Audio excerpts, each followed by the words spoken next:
Wench Juice Bar Philadelphia. Minority and vet owned using local vendors for their fruits and adding no added sugar to their products. Available on DoorDash and Grubhub.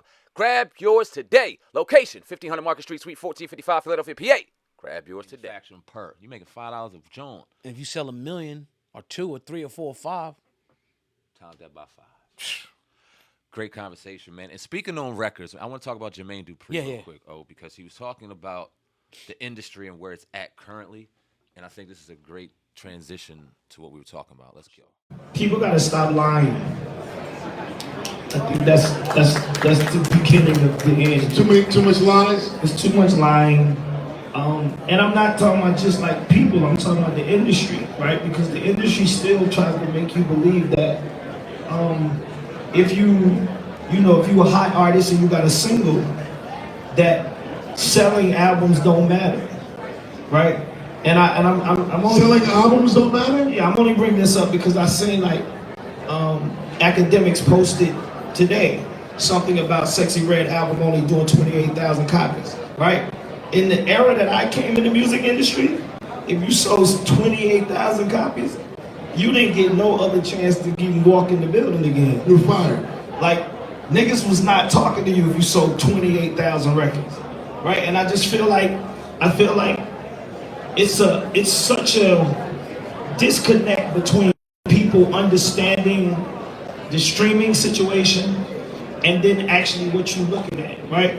Because if we should be only paying attention to the streaming numbers, then I don't understand why the blogs always try to post what people are selling as an album. Because for people that look at music the way I look at it, it feels like a failure. It still feels like a failure, right? Because I come from an era where the numbers were 80,000, 100, 200, 900, right? You start going that's going this way, it feels like it's going backwards to me. And I'm just saying, because I was a part of the boom. So you think that the number itself is representative of the impact for real? Yes, 100%. Because I actually believe that the streaming numbers is so fucked up. Going into it, and they cut that off. right? Go ahead. I want to get your raw thoughts on Nah, that's real talk though. Cause let's be real, the streaming numbers can be manipulated to a certain extent, right? And there's no argument about Sexyy Red's impact, I guess, to a certain extent. But the true impact would be the album sales. Like, are people going in, or singles or albums, put them one in the same? Are people going in now and actually going to buy this body of work? Take time to download whatever that download is considered a buy, right? Yep. Okay. Are people taking the time to download, your full body of work, or are they just on in the moment just for because the song is catchy on the radio, right? Like he was saying, in our day, 28,000 that was flop, that was wood, 28,000 in a week, and I'm sure it's a week, right? They were saying 1 week, probably, yep. right? You got to come out 200, 300, 400, 500,000, and people were buying your whole body of work, spending $14, sometimes $20 for your body of work. They didn't really put out singles like that. So the digital age kind of changed things up, because it was like, if Sexyy Red, if she was back in the 90s, she would have to come out with a body of work. Your single could be on the radio and all that, but people are anticipating a body of work. Like, all right, I'm going to the store to buy your body of work. I don't just want to hear the Shakin' Booty song. I want to hear about your life. I want to hear about this, your childhood. I want to hear about this, your struggles. Right now, it's so catchy and clingy that people just want to, they're into the moment. So I agree with Jermaine Dupri. Sexyy Red could be gone tomorrow. Somebody else is going to be in her place. And I wasn't, and it's been happening. Ice Spice was hot for 2 weeks. Lotto was hot for 2 weeks. Glorilla was hot for a week. Now this person's hot for this week. Megan is not. So it keeps changing over. So I agree. I think that single and album sales, you should be killing it. If you put up a YouTube video, Sexyy Red, and it got 1 million views in a day, I'm expecting you to sell 200,000 albums or 200,000 singles that week. Why not? Why not? But what's your thoughts? You killed it on that last part for sure, 'cause that's a fact. I mean, it's just simple math. Right. Point blank, period. You can't get a percentage of that million? Word up. A huge percentage? 20, 30, 40%? Something ain't adding up. Yeah. You know what I'm saying? When you see, this is the problem, and this is why music is in a dangerous place right now, particularly in our culture, because perception is driving the music and not fucking talent and artistry. Yeah. But see, that's what's being promoted, because when you look at it, right? Yeah. When you, as you were talking about the streaming numbers, because streaming is completely different than album sales. Like the way 28,000 is looked at now would be laughed at back in our day. So it's like, okay, is it different? But oh God, as of May 17th, Kendrick Lamar, Not Like Us, and Euphoria, right? The diss records to Drake, Not Like Us did 121.54 million times to date on Spotify. It was streamed. I say 121 million times. exactly. As of May 17th. That's the real talent impact. still fucking matters. And that's the real impact, right? People are really listening to that shit. They're downloading it. They They're want downloading it. They want it. Yes. Yep. Talent still matters. But when you allow perception and when you allow somebody to shake their ass and say ignorant shit and let this wild, ignorant ass personality outshine the talent, you get 28,000. Because don't nobody want to really hear that shit. All they want to do is watch you go on Raw, shake your ass, jump here and do this, talk about your vagina, twerk in the hospital. That's all they want from you. All they want from Ice Spice is to watch her shaking her ass. Unfortunately, Lotto's a talented young lady. All we want to do is watch her shake her ass. That's all they think. That's all they give us. That's all we want. Outside of that, we don't want to hear you. I think about the Foxy Browns. I think about the Lil Kims. I think about the Trinas. I was trying to think about provocative rappers, females that we grew up with. You know why they were successful? Because these motherfuckers were talented.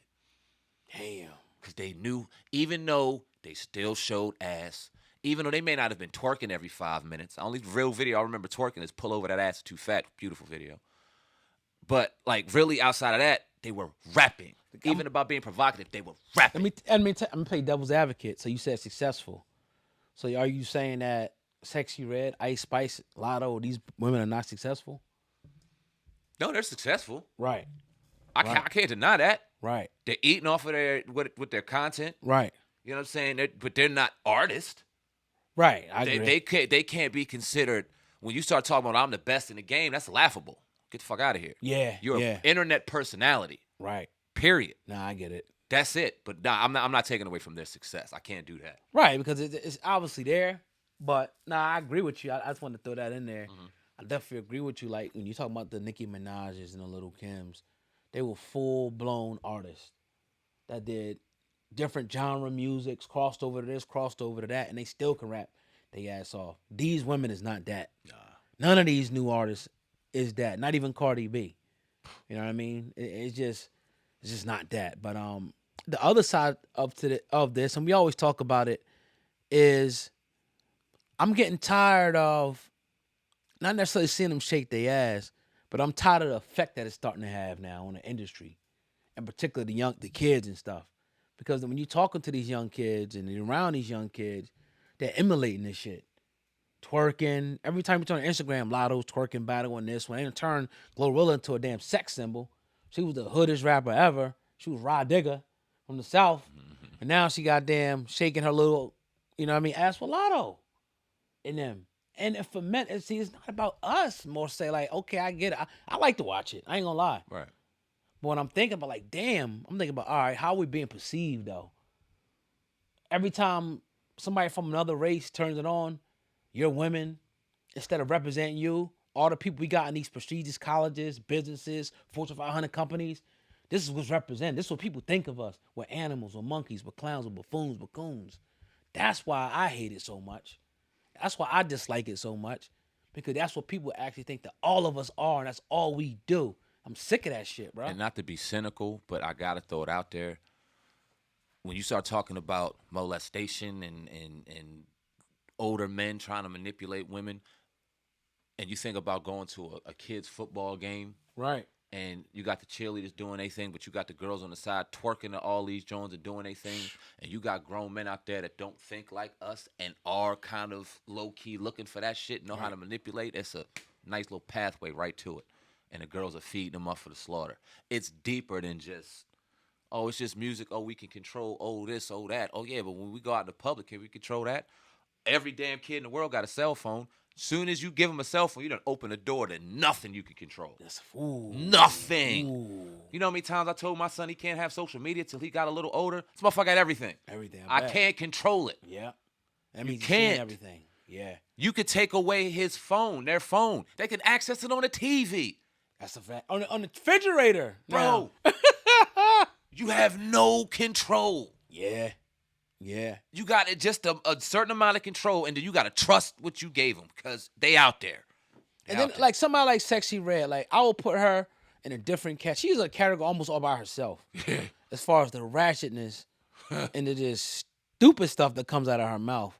Like, the stuff that she promoting, it's on a whole nother level. Like, yo, is she a plant? Yeah, it's no. You think she's like, that people are starting to say, though, this girl's a plant. I know all we doing, we talk about, I get it. Yeah. It's making her more known. Like I was telling you about Cardi B. I didn't know who that chick was. I forget her name now. Bia. I didn't know who Bia was till Cardi B started beefing. Right. So when we talk about these people, I get it. You know, now you want to go see their music and shit. I get it. But I don't give a damn. We got to talk about this shit. Do you think she's a damn plant or just an ignorant AB? I think that she's just an ignorant AB. And I think that they were like, they don't make it hard anymore. People know what gives them attention. Yeah. They are so lustful and so addicted to this attention that they've made it easy for these motherfuckers now. Right. Right. They've manipulated and poisoned our minds so crazy that now we do the work for them. Damn. No, I don't think she's a plant. I think it's a genuine addiction for attention, and it's disgusting, dog. And we ought to be ashamed of ourselves. I'm going to end on this and move on to the next topic. Because we feed this shit. We feed it. Not us, but the young kids and even the women, the grown-ass women that's dancing to this shit. Right. They feed this shit. Like when they was posting, remember we used to get on when they was posting Krishan Rock and Blueface. They love that. All the time. Like straight up dysfunction right in our face. These hoes is shaking their ass. This nigga's sniffing coke. This nigga's popping pills. This nigga's getting drunk all day, slurred up. This nigga's a clown over here. He's spinning on his head. This person's rapping about killing another black person. That's all he's a comedian. That's all they see. That's all we see. Damn, bro. And it's up to us to change that shit. And I hate to be like we on these soapbox dudes. No, because we're not. We ain't nobody perfect. Right. You know what I'm saying? And, you know, we get into our ratchetness ourselves, but it's like, can we see some other images at some point? And it was a time where hip-hop, I'm not saying it was always perfect hip-hop, because when I was listening, it was crazy too. People was telling their life story. It wasn't necessarily glorifying it. But see, one thing about music, it's the power of the music is just crazy, man. And I guess we'll deal with that another time when we move on to the next topic. But